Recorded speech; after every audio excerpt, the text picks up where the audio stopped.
오늘 말씀의 제목은 이해하기 어려운 가르침입니다. 오늘 본문을 우리가 읽고 묵상해 보면 참 수용하기 어려운, 이해하기 어려운 말씀을 주님께서 우리에게 해주십니다. 자, 오늘 이 본문을 우리가 해석하기 위해서는 출애굽기 말씀을 먼저 한번 봐야 되겠습니다. 출애굽기 21장 말씀, 21장 23절에서 25절 말씀 앞에 띄워져 있습니다. 함께 읽어보겠습니다. 시작. 그러나 다른 해가 있으면 각대 생명은 생명으로, 눈은 눈으로, 이는 이로, 손은 손으로, 발은 발로, 된 것은 된 것으로, 상하게 한 것은 상함으로, 때린 것은 때림으로 갚을지니라. 아멘. 보십시오. 구약 출애굽기 21장 23절에서 25절까지 이 말씀은 가해자에게 주신 말씀입니다. 가해자. 어떤 문제가 생기면 가해자와 피해자가 생기죠. 가해자에게 주신 말씀이에요. 그리고 오늘 본문 말씀을 한번 같이 읽어보겠습니다. 한번 다 암송하셨죠? 한번 천천히 암송해 보겠습니다. 시작. 또 눈은 눈으로, 이는 이로 갚으라 하였다는 것을 너희가 들었으나 나는 너희에게 이르노니 자를 대적하지 말라. 누구든지 내 오른편 팜을 치거든 왼편도 돌려대며 또 속옷을 가지고자 하는 자에게 겉옷까지도 가지게 하며 또 누구든지 너로 억지로 오리를 가게 하거든 그 사람과 함께 심리를 동행하고 내게 구하는 자에게 주고 내게 꾸고자 하는 자에게 거절하지 말라. 아멘. 보십시오. 이 본문을 찬찬히 읽어보셔야 돼요. 아까 우리가 출애굽기 말씀을 찬찬히 읽어보니까 가해자에게 주신 말씀이다 하는 걸 우리가 알 수 있고요. 오늘 예수님이 우리에게 주신 마태복음 5장의 말씀은 피해자에게 주시는 말씀임을 우리가 깨달을 수가 있습니다. 그래서 출애굽기의 말씀과 마태복음의 말씀이 서로 상반되는 것 같아 보이지만 대상이 다르기 때문에 그렇게 보이는 것입니다. 눈은 눈으로, 이는 이로 갚으라는 구약의 말씀은 가해자에게 주신 책임의 법입니다. 그런데 그동안 우리는 이것을 거꾸로 해석을 했습니다. 피해자에게 주신 복수의 법으로 눈은 눈으로, 이는 이로 복수해라. 그렇게 해석을 한 것입니다. 그것은 이 법을 주신 하나님의 의도를 잘못 해석한 것입니다. 이 법을 하나님이 주신 것은 피해자에게 주신 복수의 법이 아니라 가해자, 누가 다른 사람한테 잘못해서 남의 눈을 상하게 했으면 잘 보상해 주어야 된다 하는 보상의 법이라는 것을 우리가 좀 깊이 묵상하면 알 수가 있습니다. 그런데 우리는 출애굽기를 복수의 법으로 그렇게 해석을 해온 것입니다. 이 말씀은 복수하라는 것이 아니라 우리가 잘못했을 때, 누군가를 상해했을 때 핑계하지 말고 도망가지 말고 그것을 인정해라. 그리고 그것을 제대로 값을 쳐서 보상하고 책임을 지라고 하는 말씀인 것입니다. 자, 이제 오늘 본문입니다. 오늘 본문은 세 가지 주제를 가지고 우리에게 가르쳐 주십니다. 그 첫 번째는 38절 말씀입니다. 38절 말씀을 같이 한번 읽어보겠습니다. 시작. 하였다는 것을 너희가 들었으나. 자, 우리 암송했잖아요. 한번 암송해 보겠습니다. 시작. 또 눈은 눈으로 이는 이로 갚으라 하였다는 것을 너희가 들었으나. 보십시오. 이 구약 시대는 행한 대로 보응하라 하는 것이 하나님의 정의였습니다. 그러나 눈에는 눈, 이에는 이로 갚다가 보면은 세상에 살아남을 자가 있겠습니까? 그래서 오늘 본문에서 주님은 잘 살아남을 수 있는 길을 말씀해 주시고 있는 것입니다. 이 구약시대 사람은 자기들이 율법대로 살 수 있다고 자신을 했기 때문에 하나님께서는 인간 스스로 율법대로 못 산다고 그것을 자백하도록 하시기 위해 가지고 이 엄한 법을 주신 것입니다. 하나님 앞에서 여러분 회개하지 않고 대적하는 사람은 여러분 정말로 피해야 할 사람입니다. 이런 사람은 자기 속에 악이 있습니다. 때문에 자기도 고통스럽고 옆에 사람에게도 고통을 주는 것입니다. 여러분도 뭐 경험해 보셨잖아요. 악한 남편을 만나면은 부인이 일생 동안 고통을 당하지 않습니까? 또 악한 부인을 만나면 남편이 일평생 고통을 당하지 않습니까? 또 악한 이웃을 만나게 되면 온갖 악을 다 겪게 됩니다. 뭐 사례 하나를 들면은 요즘 뭐 층간 소음 때문에 뭐 살인까지 하는 이런 무서운 일이 신문에 보도되더라고요. 예. 그 대화를 통해서 잘 해결할 수 있는 문제인데 이게 시비로 번지고 나중에 사람을 죽이는 데에 이르는 걸 보지 않습니까?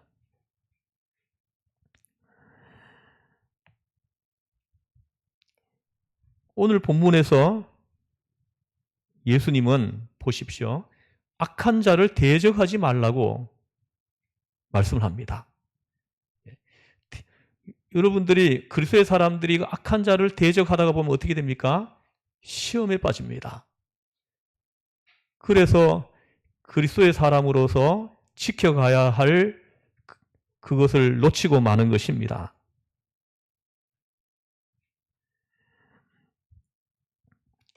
대적하려고 같이 맞서면은 상처가 더욱 깊어지고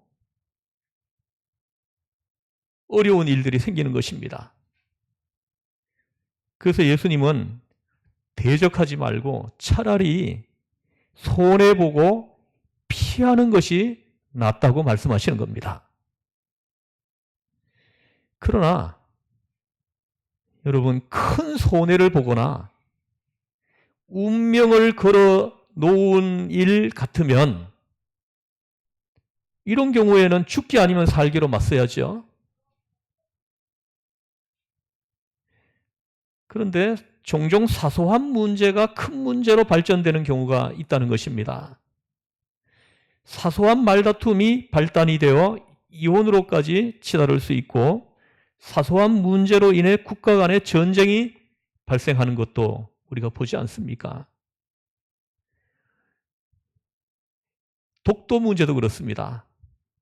독도는 우리 영토임이 분명한데 뭐 지도로 보나 역사로 보나 모든 면으로 보더라도 우리의 영토임이 분명한데 일본은 계속해서 자기네 땅이라고 지금 우기고 있지 않습니까? 이로 인해서 서로 어업을 할 때 실랑이를 벌여 감정이 오고 가다가 대포라도 쏴서 선박이 가라앉게 되면은 전쟁이 일어날 수도 있는 겁니다. 그러므로 우리가 작은 일이라고 절대로 무시하면 안 됩니다. 이러므로 우리가 기도할 때에 이것을 잊지 말아야 합니다. 매일 시험에 들다 보면 자꾸 일이 꼬여가지 않습니까? 오늘 주님의 이 말씀을 잘 기억하지 않으면 매일 시험 듭니다. 시험 들 일이 생겨요. 그러다 보면 우리 삶이 막 꼬여갑니다. 힘들어요. 그래서 주님이 우리에게 늘 기도하라고 하시는 것입니다. 도저히 감당할 수 없는 시험이 다가오거나 악이 다가오면 그때 엎드려서 하나님, 이 일로 시험에 들게 하지 마시옵고 다만 악에서 나를 건져내 주세요. 이 기도를 끊임없이 해야 합니다. 마귀는 언제나 시험에 들게 해놓고 도둑질하고 죽이고 멸망시키는 일을 하지 않습니까? 우리가 인생을 살면서 시험을 당하지 않을 수 없습니다. 그런데 시험을 당하는 것과 시험에 드는 것은 이건 다른 거예요.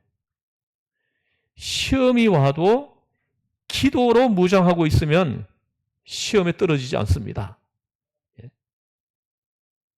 오늘 본문에 보십시오. 38절 다시 한번 읽어보죠. 시작.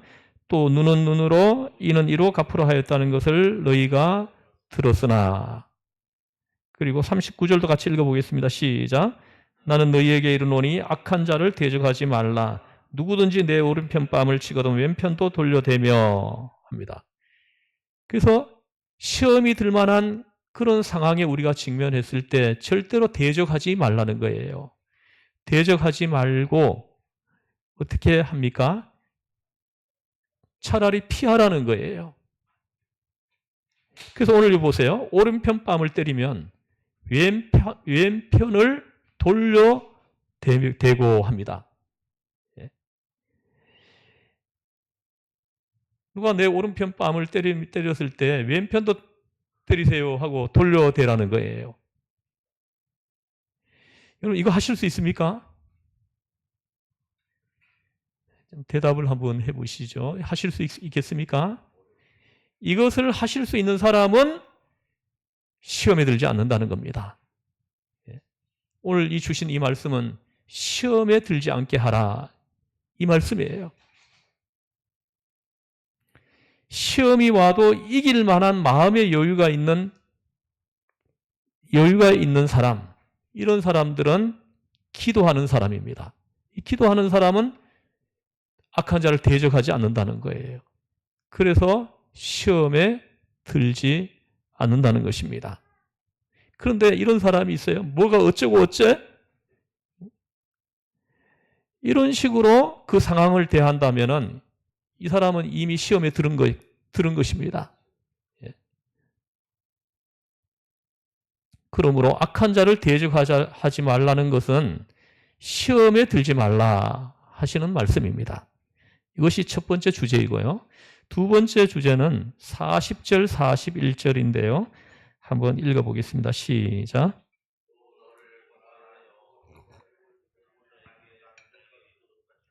가지게 하며 또 누구든지 너로 억지로 오리를 가게 하거든 그 사람과 심리를 동행하고. 여러분 이거 하실 수 있어요? 무슨 뜻입니까? 이왕에 오리를 가야 한다면은 심리를 동행해 주라는 말씀입니다. 요즘 젊은 직장인들이 이 말씀을 좀 귀를 기울여야 할 말씀인 것 같은데요. 직장에서 5시에 끝나야 하는데 6시까지 일을 하라고 한다면 그때 직장인들의 반응이 다 다를 수 있어요. 그런데 오늘 주님께서 말씀하시는 것을 가지고 말씀을 드리면 경제가 불황이니까 내가 월급을 받지 않더라도 회사를 위해서 7시까지 일을 해야 되겠다 라고 하면 회사와 자신에게 모두 유익이 된다. 주님의 말씀입니다. 오리를 동행해달라고 하면 심리를 동행해주는 마음으로 살라는 거예요. 여러분, 이건 축복의 말씀이에요. 오늘 이 본문 말씀은요, 축복의 원리를 우리한테 말씀합니다. 이렇게 살면은 여러분들이 복을 받습니다. 한번 살아보세요. 어떤 일이 일어나는지. 여러분 인생에 기적이 일어나게 돼 있어요. 한 한국 사람이 영어도 모르고 워싱턴 DC에 이민을 가가지고 이탈리아 사람이 주인인 서비스 공장에서 일을 했습니다. 자동차 수리를 하는 일이었는데, 그런데 이 사람이 취업을 해가지고 공장 화장실에 들어가 보니까 화장실이 얼마나 더러운지,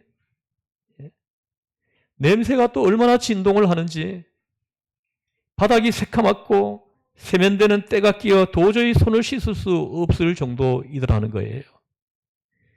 그래서 이분은 직장 업무가 끝난 다음에 슈퍼에 가가지고 세제하고 또 물을 떠가지고 와가지고 화장실을 안방처럼 깨끗하게 닦아 놓았다는 거예요. 그런데 그러면은 모두가 고마워해야 되잖아요. 그런데 사람들이 칭찬하는 것이 아니라 오히려 욕을 하더랍니다. 한국에서 건너와 미친 짓을 한다. 월급을 더 받으려고 하는 수작이다. 그러나 이분은 욕을 하거나 말거나 오리를 가자면 심리를 가겠다는 그런 마음으로 일을 끝낸 다음 화장실을 깨끗이 청소를 했습니다.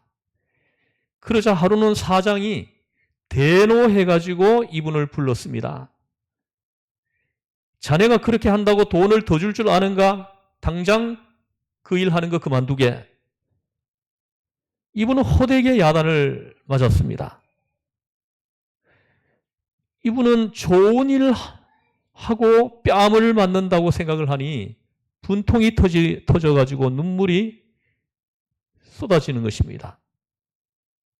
그래서 사장에게 이분이 설명했습니다. 사장님, 우리 한국 사람은 언제나 깨끗이 하면서 삽니다. 돈을 더 바라고서 청소를 하는 것이 아닙니다. 내가 일하는 곳은 내 집에서 일하는 것과 마찬가지입니다. 내일 제가 일을 그만두더라도 괜찮습니다. 그러나 오늘 하루 몸담아 일하면 그곳이 바로 내 집입니다. 자기 집이라면 저렇게 해놓고 살겠습니까? 나는 칭찬받으려고 하는 것도 아니고 돈을 더 받으려고 하는 것도 아닙니다. 그러니 사장님 조금도 부담 갖지 마십시오. 했답니다. 그렇게 욕을 얻어먹고도 이분은 3년 동안 꾸준히 이 일을 했다는 거예요. 화장실을 그냥 깨끗하게 유지시켰다는 거예요.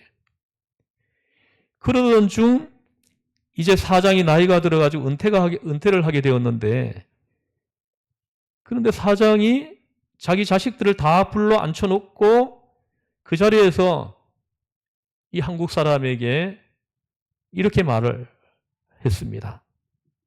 이 회사의 경영권을 자네에게 넘겨주겠네. 그동안 아무도 하지 않는 일을 욕을 얻어먹으면서까지 열심히 하는 자네를 보고 참으로 감동을 받았네. 이 회사를 제일 잘 이끌어갈 사람이 누구인가 계속 생각했는데 바로 자네라고 생각을 했네. 내가 이 회사를 자네에게 돈 한 푼도 받지 않고 물려줄 테니 후에 돈을 많이 벌면 그때 갚게나. 이분은 하루아침에 부자가 되었습니다. 호박이 넝굴채 들어온 것입니다. 어떻게 해서 그렇게 됐습니까? 바로 이거예요. 오리를 가자면 심리를 가자는 심정으로 이 사람은 살았기 때문입니다. 의무는, 그 사람에게 주어진 의무는 오리이지만은 심리를 가는 마음으로 일을 했다는 거예요. 이런 사람은 어떠한 일을 해도 성공을 하게 된다. 하나님이 이런 사람에게 은혜를 베푸시지 않겠습니까? 여러분, 인생은 서비스입니다. 남편도 의무를 뛰어넘어서 심리를 가는 심정으로 아내에게 잘하면 아내가 감동하지 않겠습니까?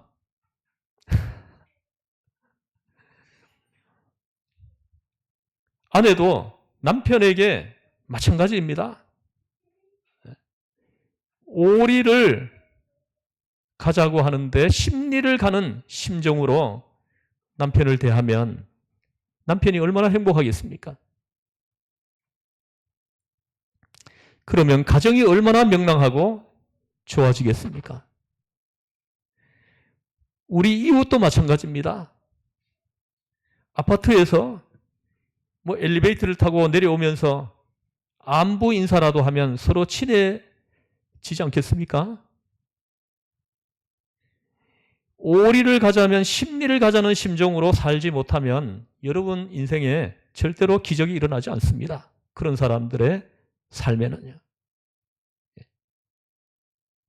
오리를 가자면 심리를 가자는 심정으로 살 때 기적이 일어나는 겁니다. 하나님은 복을 주시려고 이 말씀을 하시는 거예요.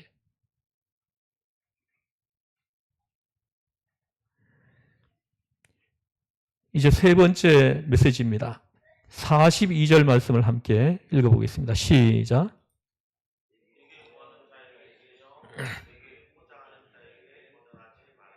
아멘. 참, 이 말씀은 정말로 부담스러운 말씀입니다. 이 말씀대로 할 수 있겠어요? 근데 이 말씀을 해석을 바르게 하지 못해서 부담스러운 거예요. 구하는 자에게 주고 꾸고자 하는 자에게 무엇이든지 주면 거들나지 않겠습니까? 뭐 어느 분이 와가지고 우리 교회를 내놓으라고 하면, 나에게 달라고 하면 어떻게 되겠습니까? 그때도 주라는 말씀입니까? 본문에서 구한다고 하는 것은 사소한 것을 구할 때를 말하는 것입니다. 예를 들어 버스비가 없어요. 그래서 누군가가 나에게 버스비를 좀 주실 수 있습니까? 하면 이걸 주라는 거예요. 주라는 겁니다. 그 정도 얼마든지 할 수 있잖아요. 근데 얼마든지 할 수 있는 그것을 우리가 못 하잖아요. 안 하잖아요.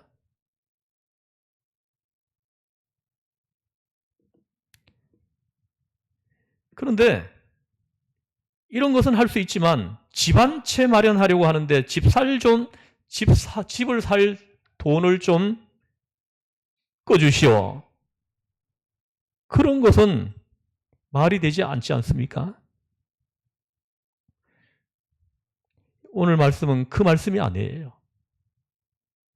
오늘 본문에서 말하는 것은 인생에 있어서 도와줄 수 있는 적은 것을 구하는 자에게 주고 빌려달라는 자에게 꺼주라 한 말씀입니다. 따라서 속옷을 달라는 것이나 오리를 더 가자고 요구하는 것과 같은 적은 것을 이웃에게 베풀어서 시험이나 악에 빠지지 않게 하라 하시는 말씀이에요. 그 작은 것 때문에 시험에 빠지는 거예요. 항상 문제가 생기는 겁니다. 예수님께서는 우리의 인생에서 복을 받고 지혜롭게 사는 방법을 우리에게 가르쳐 주신 것입니다. 오늘 이 말씀을 마음에 품고 기도하겠습니다. 하나님 아버지, 적은 것을 소홀히 하지 말고 서로 도와주면서 살아가는 우리 모두가 되게 하여 주옵소서. 우리 한 사람 한 사람이 서 있는 그곳이 따뜻해지게 해주시고 많은 사람들이 고마워하고 감사해하는 그런 귀한 자리가 되게 해주시고 우리가 어디에 있든지 그리스도의 향기를 내 주변 사람들이 맡을 수 있게 해주시고, 우리가 어디에 있든지 우리 한 사람 한 사람이 그리스도의 편지가 되어서 우리 주변 사람들이 그 편지를 읽을 수 있도록, 그 편지를 읽고 그리스도에게로 나아올 수 있도록 하나님 역사하여 주시옵소서. 우리 죄에서 구원하신 예수님의 이름으로 기도드리옵나이다. 아멘.